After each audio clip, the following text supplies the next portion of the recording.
샬롬, 복된 화요일입니다. 오늘은 레위기 25장 23절로 38절의 말씀, 토지 무르기 이 제목으로 말씀 전하고자 합니다.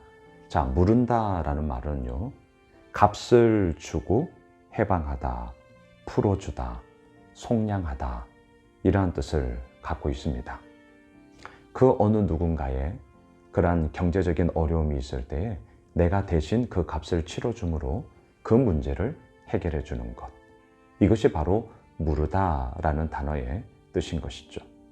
자, 어제 본문의 배경에서 지금 25장이 계속 이어지고 있습니다.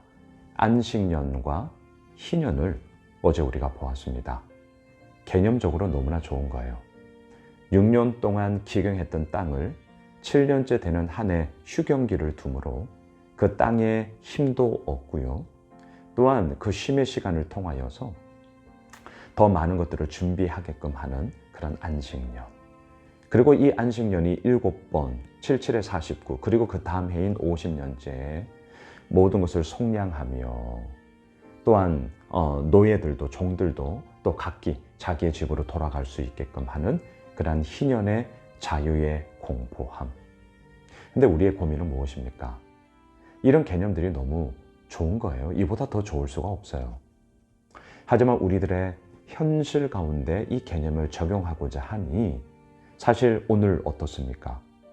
너무너무 적용하기가 어렵습니다. 이게 실질적인 우리의 고민 아닙니까? 이스라엘 백성들도 하물며 얘기했습니다. 우리가 무엇을 먹으리요? 예, 그렇게 쉬고 자유를 공포하고 좋습니다, 하나님. 하지만 그것이 막상 우리들의 삶 가운데 들어올 때 그렇다면 그 기간 동안 우리는 뭐 먹고 삽니까? 누가 소 키웁니까? 누가 농사 짓습니까? 종들이 다 떠나면 나의 그동안 일궈 나왔던 것은 어떻게 되는 것입니까? 여러분, 지금 우리들의 고민 아니에요? 하나님은 말씀하십니다. 안식년에 6년의 그 마지막 6년 때 3년 동안 거둘 소출을 너가 얻게 하므로 그렇게 7년째 되는 안식년을 쉬게 하고 더 나아가 8년째 새롭게 농사하는 것까지 그 한 해의 소출까지도 3년 동안 내가 책임져 주므로 그 안식년이 유지될 수 있게끔 하마, 이 말씀을 하셨단 말이죠. 자, 그런 연장선상 속에서 이제 오늘 본문은 오늘날로 말하면 토지 공개념 개념이에요. 토지 공개념. 자, 23절을 보십시오. 토지를 영구히 팔지 말 것은 토지는 다 내 것임이니라. 너희는 거류민이요 동거하는 자로서 나와 함께 있느니라. 예, 하나님이 약속하신 땅, 그리고 더 나아가 이 우주 만물을 창조하신 하나님의 소유가 아닌 게 어디에 있겠습니까? 모든 게 다 하나님의 소유죠. 자, 이 소유 다 내 것이야. 자, 이 개념이 오늘날 굳이 적용을 한다면 이제 토지 공개념이란 말이죠. 얼마나 많은 그런 설왕설래가 있습니까? 그리고 또 이 자본주의 사이에 이 시스템에 사실 우리 모두가 태어났고 여기 이것을 우리가 익숙함으로 가고 있잖아요. 그리고 개인의 사적인 재산에 대해서 어떻게 함부로 국가가 침범할 수 있느냐. 개인의 권리가 더욱더 우선인 것이 또 우리들의 생각 가운데 있단 말입니다. 그것이 바탕으로 또 공적인 개념에서 우리가 책임져야 할 부분들을 책임지며 가는 것이죠. 하지만 공권력이라고 해서 개인의 사적인 부분까지 너무 과도하게 침해할 수 없다라는 것이 우리들에게 기본적인 그런 생각들 아니겠습니까? 그러다 보니 오늘 이 본문에 나오는 이야기들이 실질적으로 다 적용이 될 수 있더냐? 이게 어렵습니다. 쉽지 않아요. 토지 공개념, 그리고 기독교 가운데서도 이 개념에 따라서 우리가 가야 된다라는 이러한 부분들을 얘기하시는 분들이 또 있습니다. 자, 그 가운데서 저는 오늘 이런저런 설왕설래의 그런 썰전을 하고자 함이 아니고요. 오늘 말씀의 제목의 포인트는 무르기라는 단어입니다. 앞서 제가 오늘 설교의 서론을 무르다, 뭡니까? 값을 주고 내가 그 값을 치른다, 풀어준다, 속량한다. 그것에 대한 나의 책임의 이야기로 오늘 이 본문을 우리가 접근하면 좋겠습니다. 25절을 보십시오. 만일 내 형제가 가난하여 그의 기업 중에서 얼마를 팔았으면 그에게 가까운 기업 물을 자가 와서 그의 형제가 판 것을 물을 것이요. 예, 살다 보면 이런 일들이 있더라고요. 너무너무 큰 경제적인 어려움으로 인하여서 내가 가지고 있는 것 당연히 뭐 팔 수밖에 없죠. 예, 뭐 누구나 다 그렇죠. 자, 가지고 있던 소유를 싹싹 다 팔아서 이 문제를 해결해 보려고 했어요. 하지만 이게 웬일이에요? 그럼에도 불구하고 그 문제가 온전히 해결되지 않았습니다. 더 큰 어려움에 그렇게 빠지게 돼요. 또 한편으로는 그렇게 해서라도 문제를 해결했어요. 근데 다시금 시작하자니 그 바탕이 다 사라져 버리니까 일어날 힘을 또 가지지 못하는 경우들이 있더란 말입니다. 여러분, 우리 삶의 모습 속에 이런 거 많잖아요. 그때 어떻게 해야 됩니까? 오늘 본문에 그에게 가까운 기업 물을 자가 와서 1차적으로 누굽니까? 가족, 형제, 친척들이죠. 혈통을 함께 나누고 있는 자들, 기업 물을 자. 그래서 대표적으로 나오미와 그의 며느리 룻기를 보면 마지막 룻기 4장에 기업 물을 자에 대한 이야기가 나오지 않습니까? 이들을 책임져야 됐어요. 기업을 물은다는 것은 다른 말로 책임입니다. 그런데 가까운 친족이 이 나오미와 이 모압 여인 룻 책임지지 않아요. 그러자 그 순번대로 쭉쭉쭉 계속 내려와서 이제는 누굽니까? 보아스. 그가 이제 정식으로 책임을 지죠. 기업 물을 자가 되었죠. 그리고 그 계보를 이제 이어가게끔 했더라.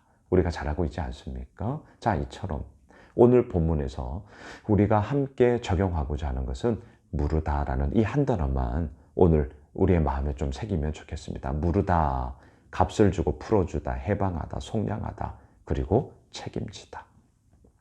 책임지는 삶. 가뜩이나 책임질 게 많은데 오늘 목사님 또 이 말씀 가지고 또 그 무거운 책임의 이야기를 우리가 해야 되는 겁니까? 예, 해야 됩니다. 죄송합니다. 해야 돼요. 우리는 이 책임이라는 부분을 벗어날 수 없습니다. 저도 마찬가지예요. 예, 마찬가지입니다. 목회를 하고 예수오미실교회를 또 이렇게 목회를 해가면서 책임져야죠. 예, 책임져야죠. 그게 담임 목사의 역할 아니겠습니까? 그리고 그 가운데서 참 무겁다, 힘겹다. 예, 저도 그럴 때가 있습니다. 하지만 그럴 때는 예, 그렇게라도 넋두리 하면서 가는 거예요. 하지만 중요한 것은 무엇입니까? 그 가운데 회피함이 아니라 그 가운데 내가 서서 하나님 도와주십시오. 하나님 은혜를 주십시오. 그렇게 간구하며 나아갈 때에 또 하나님께서 열어주시는 그 은혜의 기쁨들을 맛보게 하시기에 오늘 여기까지 우리 모두가 함께 달려올 수 있었던 것이죠. 여러분, 오늘 뒤에 뭐 집에 대한 이야기들, 또 가난한 형제에 대한 구제. 여러분 36절 보세요. 너는 그에게 이자를 받지 말고 내 하나님을 경외하여 내 형제로 너와 함께 생활하게 할 것인지 그렇습니다. 오늘 한 단어만 기억해 주십시오. 무르다. 뭐라고요? 책임을 지다. 혼자 다른 누군가를 오롯이 책임지려면 정말 부담스럽습니다. 그래서 우리 교회가 있는 것이죠. 그래서 우리가 공동체로 함께하는 것입니다. 우리 공동체 가운데 우리가 사회적 공공성을 이야기하던 교회의 공공성, 공동체의 공동 책임, 우리 이 부분들을 계속해서 나누며 가야 할 것입니다. 지난 주일 우리 교회를 위시하여 또 이 지역에 있는 5개 교회가 또 마음을 합하여서 이 금곡동, 이 호매실 지역 주민총회 마을 행사에 간식도 지원하고 1000개, 저희들 1000개 함께 나누면서 또 예수 그리스도의 사랑, 하나님이 당신을 사랑합니다. 스티커도 다 붙이고 그렇게 지역을 섬겼습니다. 여러분, 이 지역의 섬김뿐만이 아니라 또 작게는 우리 공동체 내에도 또한 이러한 섬김과 우리의 돌봄이 필요하다면 우리는 기꺼이 그 길을 갈 것입니다. 바라기는 무르다, 책임지다. 단지 혼자만 끙끙 앓지 마세요. 우리 함께 나눕시다. 예수 호미실 교회가 있잖아요. 우리 교회가 있잖아요. 우리가 이렇게 모여있는 이유가 그런 것 아니겠습니까? 이 가운데서 우리가 서로가 서로를 돌아보고 또한 우리가 할 수 있는 한 책임지는 그러한 공동의 책임도 함께 나누면서 이 믿음의 여정의 길을 한 걸음 한 걸음 적용해 나아가는 저희들 모두가 되시길 주님의 이름으로 축복합니다. 기도합시다. 주님, 그렇습니다. 무르다. 주님, 책임지는 삶. 때로는 혼자 버거울 때가 있습니다. 그렇게 우리가 함께 있는 것이죠. 이 공동체를 통하여서 함께 그 책임을 나누며 그 가운데서 우리가 함께 살아가며 기뻐하는 그런 주님의 몸된 은혜를 더하여 주옵소서. 예수님의 이름으로 기도드리옵나이다. 아멘. 오늘 말씀 붙잡고요. 또 우리 가지고 있는 기도 제목 가지고 또 우리 특별히 김남서 집사님 위해서 계속해서 기도하겠습니다.